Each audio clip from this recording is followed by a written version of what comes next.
A revelação nunca foi sobre prever o futuro. Desde o princípio, ela foi sobre uma coisa só: transformar o coração do homem para que ele voltasse aos caminhos do Senhor e não se desviasse. E se é assim, a pergunta que importa não é se Deus ainda fala, é se nós ainda sabemos escutar e se sabemos reconhecer quem fala em nome dele e quem apenas finge falar. Eu publiquei sobre isso nas minhas redes sociais há alguns dias atrás, sobre profetas. E o que eu escrevi foi que os profetas buscavam a verdade dentro das experiências espirituais que viviam, e o silêncio sempre foi parte da preparação. Então reparem como Deus escolheu falar com quem ele falou. Moisés passou 40 anos no deserto antes de ouvir a voz que mudaria a história dele e a de uma nação inteira, de um povo inteiro. A revelação veio como consequência de uma missão, não como o alvo que ele saiu caçando. E o livro de Jasher ainda estende isso, explicando que não apenas ficou no deserto fazendo nada, ele reinou um reino por muitos anos, ele passou por prisão também, mas em tudo isso Deus esteve com ele. E Deus se revelou ao final para mostrar que ele estava pronto para liderar uma nação. Daniel recebeu visões no meio da pressão da Babilônia, e ele recebeu porque permaneceu fiel quando ceder teria sido muito mais fácil. A gente pode ver com Sadraque, Mesaque e Abidnego também, e o teste da fornalha ardente também. Então, cada aperto, cada dificuldade é um teste espiritual. E cada teste alarga, expande a capacidade da alma de sustentar o que Deus quer depositar em nossas vidas. João recebeu o Apocalipse no exílio de uma ilha, longe do barulho do mundo. As maiores revelações das Escrituras não nasceram no ruído, nasceram no isolamento e na reflexão. E quando Elias procurou a Deus, a voz não veio no vento que rachou pedras, nem no terremoto e nem no fogo. Veio depois de tudo aquilo, manso e suave, quase um silêncio. Então, o que isso significa para nós? Deus fala onde existe espaço para escutar. O nosso problema é que a nossa mente vive ocupada demais. Os profetas e os sacerdotes sacrificavam o conforto em favor da consciência, enquanto o homem de hoje faz o caminho contrário, entrega a consciência em troca de um pouco de conforto.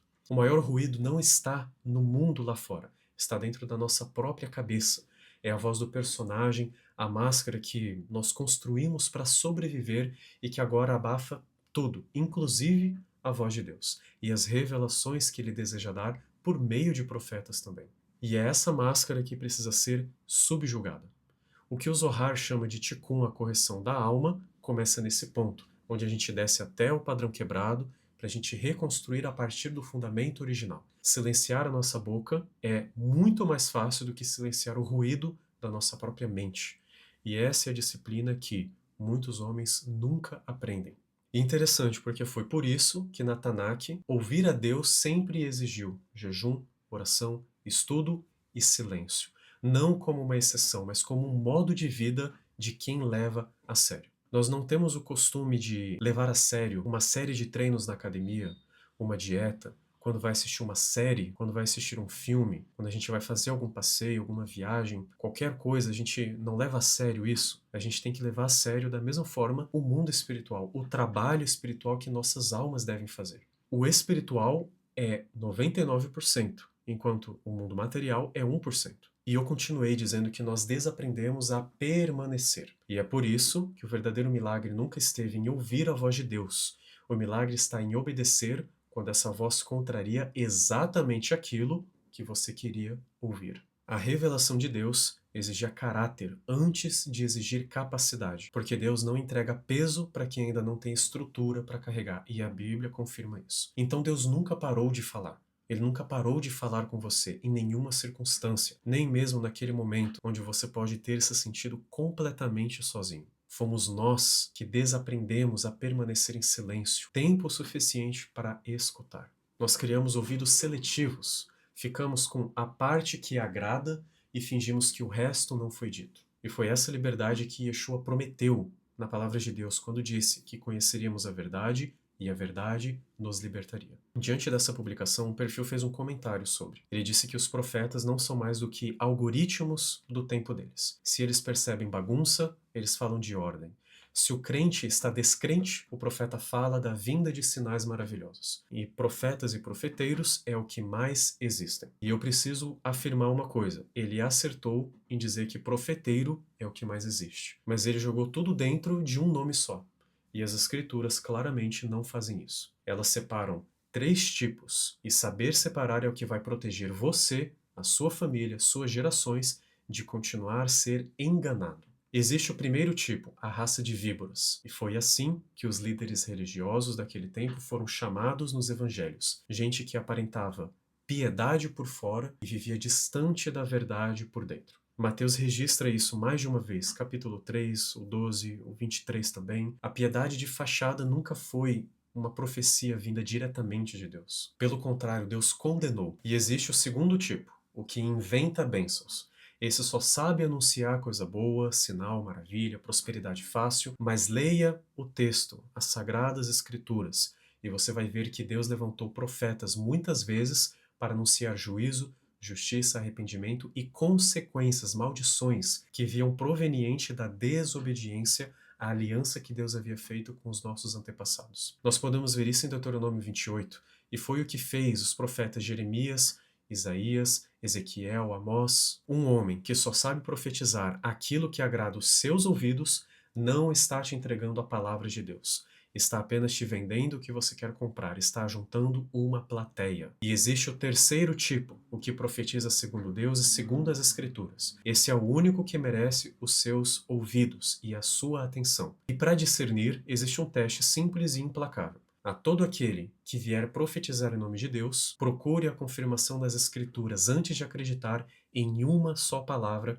que possa ser dita. Porque a palavra de Deus nunca se contradiz. À lei e ao testemunho, diz Isaías. Se eles não falarem segundo esta palavra, é porque neles não há alva nenhuma, não há luz. E existe um motivo pelo qual o profeta, que só inventa bênção, nunca fica sem plateia. As pessoas quase nunca procuram a verdade. Elas procuram apenas confirmação para aquilo que ela já decidiu querer. Ele quer acreditar na palavra, mas só naquela estrofe, naquela parte que acaricia o pecado dele, acaricia o problema e que apenas amansa o que está acontecendo com ele. E recusa exatamente a que confronta. Quando o Zohar ensina que toda a palavra de Deus que confronta vem para nos construir para um próximo nível de alma. Por isso que é desconfortável. Nós estamos em um certo nível de alma. Quando vem algo novo que nos confronta diretamente, é óbvio que nós não vamos gostar, o nosso personagem, o nosso ego principalmente. Mas cabe a nós subjugar isso e entender que tudo que vem de dificuldade é um teste espiritual e é para o meu bem. Então, quando alguém aparece dizendo exatamente o que você gostaria de ouvir, o que o mundo gostaria de ouvir, eles abraçam sem examinar, sem confirmar, não tem dúvida nenhuma. Mas a partir do momento que chega alguém para confrontar, falar uma verdade, ele não acredita, duvida, ele pergunta de onde veio isso. Então, quando a palavra verdadeira chega e vai contra o desejo do mundo, as pessoas descartam e vai atrás de outra boca que possa o agradar e continuar alimentando esse nível miserável. E é assim que o homem sabota todas as pessoas, na verdade, sabotam a própria vida em cada área dela, no casamento, no dinheiro, na fé, porque escolhe construir o futuro em cima do que era confortável de ouvir e não em cima do que era real, do que era construtivo de fato. E existe uma raiz por baixo de tudo isso. Oséias disse que o povo de Deus foi destruído justamente por falta de conhecimento. Só que o problema de hoje já nem é mais falta de informação. O que nós mais podemos ver é um oceano de informação. Existem muitos livros, muitos apócrifos, muitos canais, muito conhecimento disponível. Deus nunca parou de falar com nós. Só que o problema de hoje é que muitas pessoas têm a informação, só que elas fazem o print, postam no status, guardam um versículo bonito na galeria, mas não se torna um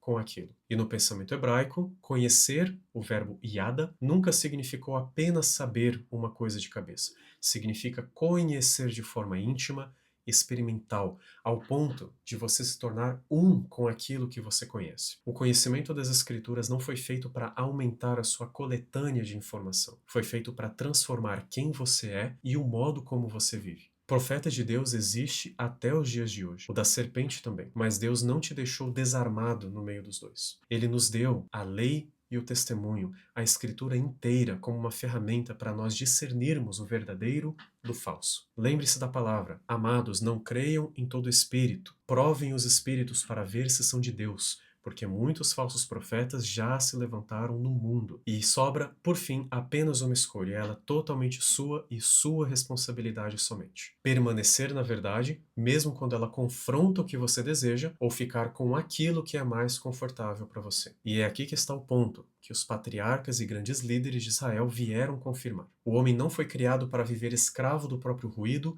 e das palavras que só afagam o que ele já queria ouvir. Ele foi criado para dominar, liderar e multiplicar. O sacerdote escolhe a verdade. Ele silencia não apenas a boca, mas o ruído da própria mente e aprende de novo a permanecer diante de Deus tempo suficiente para escutar. É assim que o homem volta a possuir a própria vida, dominar o próprio ruído e multiplicar aquilo que Deus depositou nele para as próximas gerações. Lembre-se, você foi criado para dominar, liderar e multiplicar. Dominar a si mesmo, dominar os fundamentos, dominar os princípios primeiros, para que você possa liderar a sua família, os seus negócios, a sua comunidade, as pessoas que precisam ser lideradas. E, por fim, multiplicar as bênçãos de Deus que Ele já deu para você e que Ele ainda deseja dar.